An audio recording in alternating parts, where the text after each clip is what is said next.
let's have a quick conversation about accounts receivable. I want to walk you through a typical accounts receivable process. How do you save money? How do you actually streamline the process? And so here's a prologue I want you to really pay attention to. When you think about accounts receivable, think about the money that customers owe to your business for goods or services provided. So when customers actually make a purchase on credit, that debt is added to the business's accounts receivable. So the accounts receivable is actually a short-term asset. In other words, it's actually due within 1 year. So you put it on the balance sheet. So having a clear accounts receivable process helps your business evaluate customer credibility, track payments, and collect on debt. It's also important to generate financial data and assess the business efficiency, especially if you are going to use your accounts receivable data to actually get cash from, let's say, investors or from lenders. Okay, so that's important. So that's the accounts receivable definition, the actual concept. Okay, think of it as the record of funds that customers owe to your business for goods or services rendered. So anytime your company provides goods or services and the customer has purchased on credit or has, let's say, an account still owing, this is considered the company's accounts receivable. So on a business's balance sheet, accounts receivable is recorded as a current asset. So current asset means the same thing as short-term asset. In other words, you are thinking about monetizing that asset within a year. And so what is the accounts receivable process? Let's talk about that. Now, think about the process as the kind of set of steps your business must follow to invoice a client and collect payment. So it's important for your business, or for any business for that matter, to manage a smooth transition from sales to revenue and ensuring that your business maintains a healthy cash flow. So the accounts receivable cycle includes a step from order placement and approval to invoicing and collection, finishing with payment processing and reporting. It also includes steps for addressing bad debts and disputes. If this happen, if God forbid the customer should challenge their bill or refuse to pay. So that's important. And why is your accounts receivable process important? Well, because it really touches on your cash flow situation, your cash inflows and cash outflows. Because a proper accounts receivable process ensures that cash flow remains steady and that no unpaid invoices gets missed at all. So let me give you the methodology here. If you think about the accounts receivable process this year, the first step you want to really think about here is to receive customer orders. In other words, customer reach out to you and they want something, they want a product or they want the service, but this has to come through a customer order. Okay, so a customer will place an order that needs to be approved by your business. So once the company receives and approves this order, it generates a sales order, which includes details about quantity, price, payment date, and any other relevant terms of sale, right? If both parties approve the sales order, it becomes a binding agreement. So that's the very first step. You have to receive a customer order. Next, you have to evaluate credit, because unless the customer is paying right away, if you want to give the customer, let's say, net 30 or net 45 or even net 15, in other words, 15 days to pay the invoice, you have to evaluate credit.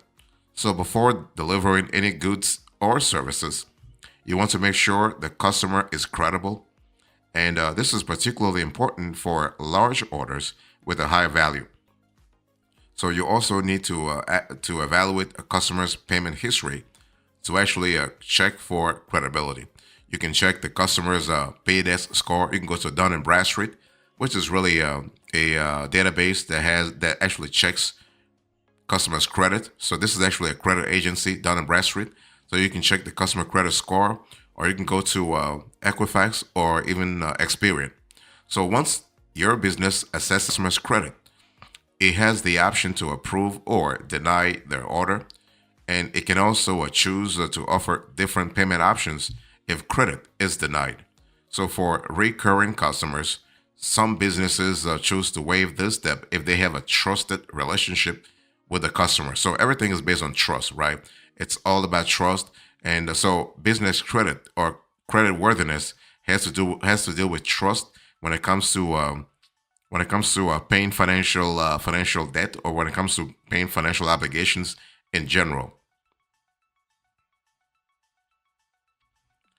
If you think about accounts receivable process this year, I want you to think about sending invoices. So after receiving customer orders and assessing credit, you want to send invoices. So it's generally considered best practice to send invoices immediately after goods or services have been rendered. This ensures the order and payment are fresh in the customer's mind. It also begins the payment terms outlined in the sales order. And this whole process encourages the customer to actually pay more quickly. That's what you want. You want the customer to pay quickly, because the longer your money is outside, you are the higher the loss. Okay, so automating your invoice process can really help guarantee prompt and accurate invoicing. The thing is that the longer you wait, the more likely that the customer might actually change his mind or her mind. Okay, so promptness is really important. Speed is really important. Automation is also important. Next, you want to manage collections. So many customers will pay promptly, but some may run late. This happens. I mean, God forbid, if your customer is having, let's say, a temporary problem, they might be late.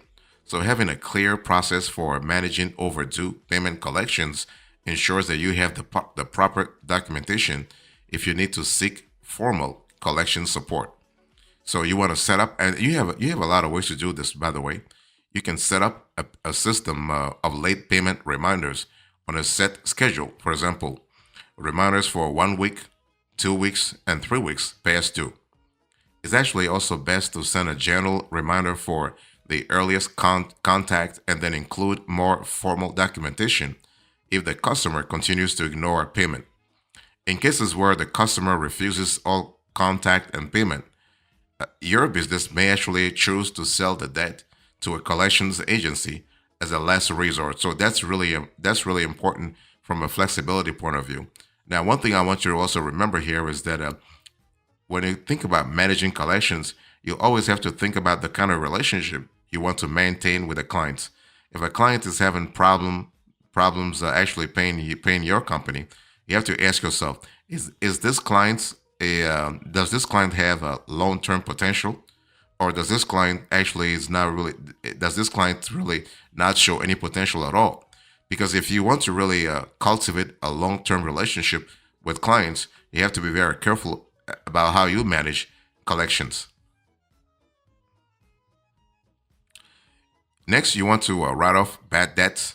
So, in cases where all attempts at collection management fail, your business may have no choice but to write off the bad debt.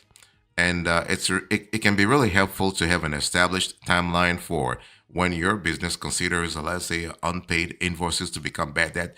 And usually, companies have this kind of timeline where they say, well, after 3 months, or after 6 months, after 4 months, after 1 year, like, so you got to really have a certain chronology that you really follow. Okay. If you find that customers are regularly late with their payments, you may choose to extend the length of time before you write off unpaid invoices as bad debt. You also got to pay attention to the general situation in the economy. For example, during COVID, like 5 years ago or 6 years ago, you really saw what happened, right? A lot of companies all of a sudden had problems. So you got to really ask yourself: do you want to write off receivables at that time, or just wait a little bit, for the situation to normalize? So you always pay attention to what's happening outside. So you got to think about the uh, the endogenous factors, but also exogenous factors. Next, you want to process payments. So there are actually a variety of commonly accepted payments for small businesses, including e-transfer, ACH, credit, debit, check, and online payments. And your business may choose to accept some or all of these payments methods as outlined in your sales order and invoice. You have to really see what works for you. Some payments processes are faster, depending on the industry or depending on the client, or even depending on your financial institution. If you have, let's say, or even your credit card processor. I mean, because the thing is, a credit card processor may not be the same as your bank. Of course, some bank offers a credit card processing services, but you may have a credit card processor that's totally different and totally different from your bank, and that has to transfer your money to your bank. Okay, so for most of those methods, your business will need a merchant account and, in many cases, a payment processor. You may also choose to use accounting software like QuickBooks or FreshBooks that integrates with payment processors so customers have an easy way to pay their invoices online. So, offering several easily accessible payment options can help reduce the likelihood of late or even unpaid invoices. Next, you want to resolve disputes. I mean, there could be disputes are part of life, by the way. There's nothing wrong with that. You just have to ask yourself, what's really happening here, okay? And how can you solve the situation peacefully? In some cases, a customer may dispute part or all of an invoice. So, if your invoice matches the agreed upon terms in the sales order, you should have a legally binding agreement, and disputes can still delay payments and cause cash flow issues for your business. It's actually a good practice to initiate dispute resolution promptly if any issues arise, and you gotta be on top of things, especially if you are trying to get things done faster. And so this dispute resolution process can help maintain positive customer relationships and increase the chances of invoice payment. Okay. Next, you want to generate reports and analyze data. So after your business collects payments, it's time to generate financial reports and analyze the data that you have collected.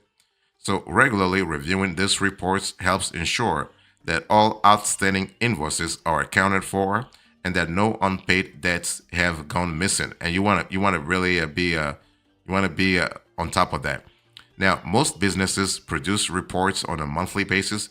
Maybe for you, it can be twice a month or once a month. It really depends on your revenue cycle and also your sales cycle. Okay, so if you talk about if you actually choose a monthly cycle, that's totally possible, and that's totally actually decent because it will help your business assess the effectiveness and efficacy of your accounts receivable process, and will also provide an overview of your revenues for the month. So you are clear as to your cash inflows and also your cash outflows. So frequently reviewing and analyzing financial data is also important for reassessing any strategies that need to be improved in the first place. So that's really great from a flexibility point of view.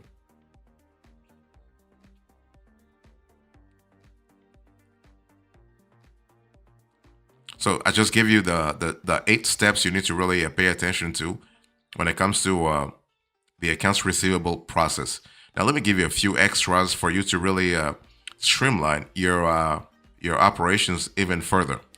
I want to share with you some key performance metrics for effective accounts receivable procedures. So those KPIs are going to help you big time. Okay. So first of all, you have prompt invoicing. Prompt invoicing is really key. Don't really delay. I think I've said this before, but I want to insist on that. Do not delay. You want to be as fast as possible. Invoicing is an essential step in your accounts receivable process flow. It really sets in motion the payment process and outlines payment terms, encouraging customers to actually promptly pay their debts. That's what you want. You want to encourage customers to promptly pay their debts. Sure. So ensuring you send invoices promptly sets a strong foundation for the rest of the accounts receivable system to proceed, and that's what you want. So prompt invoicing is actually a first KPI to pay attention to. The next one is cash reconciliation. So cash reconciliation or effective record keeping is actually important for generating accurate financial records and ensuring that all payments are solved. All payments are resolved, not solved, or resolved. And you want to have that resolution baked in your accounts receivable process. So promptly recording all transactions makes it a lot easier to track any unpaid invoices and keep all financial records up to date. You want to really keep this let's say in a streamlined manner because this is going to really ascertain your financial data. So good cash reconciliation can also can also improve your business's customer relations. So in the event of a dispute, having accurate records can back up your claims and help resolve disputes quickly and effectively, especially if you operate over multiple geographies. You have, let's say, you have clients overseas, you have clients in the states, and or you have clients in different niches in different industries.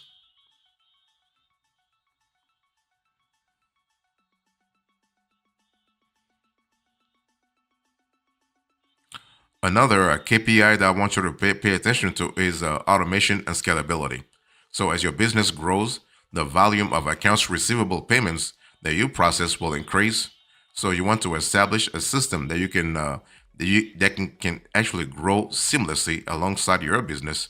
So, automating aspects of your accounts receivable, such as invoicing and late payment reminders, frees up time and energy to focus on other aspects of your business.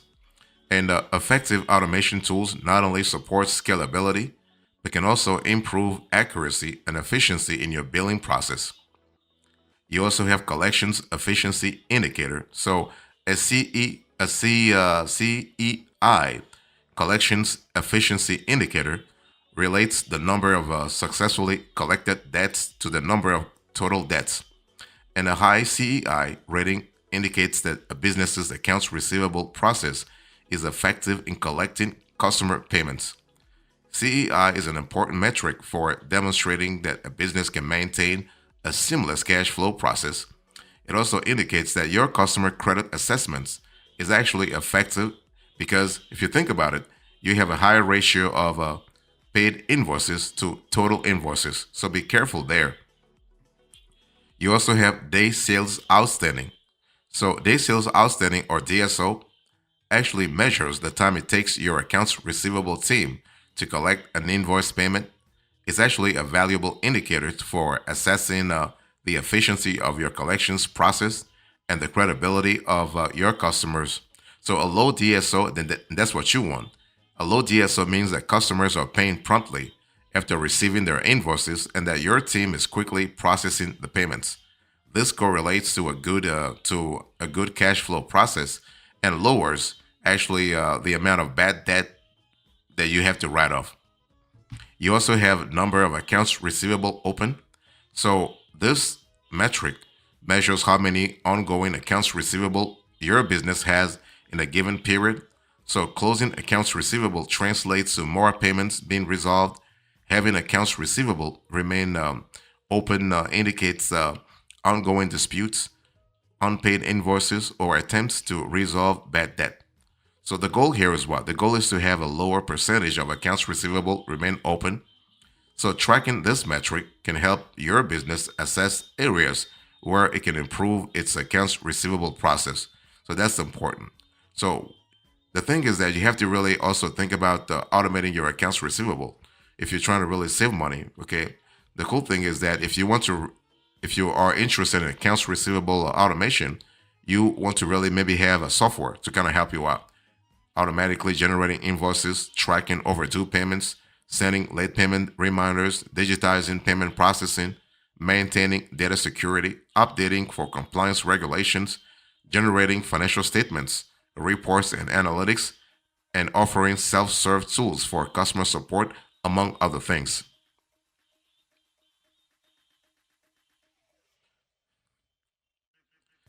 In conclusion, into this conversation, I just did a deep dive into a typical accounts receivable process. Okay, and I give you the prologue, the methodology, the extras, and finally the conclusion. Thank you so much. God bless you. I'll see you next time. Until then, remember, stay marvelous.